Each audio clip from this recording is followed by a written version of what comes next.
Aquesta setmana ens hem desplaçat fins a la localitat de Sant Cugat del Vallès per parlar amb el grup The Risas.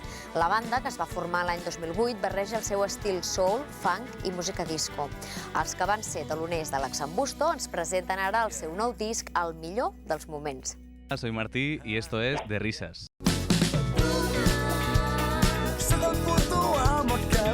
Bueno, pues The Risas hacemos un funky disco soul, en general música negra bailable de fiesta. Tenemos la suerte de que a nuestros conciertos viene gente de más avanzada edad también, y a la vez, al hacer temas también más actuales de los 90 y hasta hoy, tenemos un público más joven también.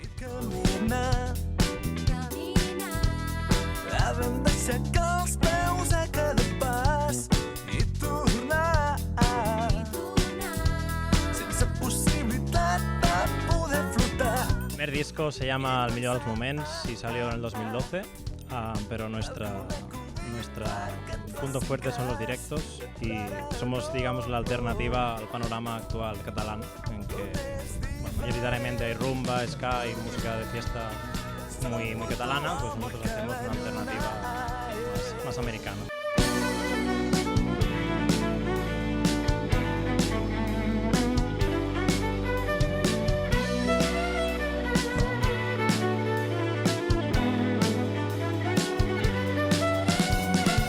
Bueno, el proyecto empieza en 2008 como el típico grupo de gente adolescente que quedan los sábados para tocar en el parking de uno, y la cosa poco a poco va cogiendo seriedad hasta que un día decidimos ponernos más o menos serios y profesionalizar el proyecto.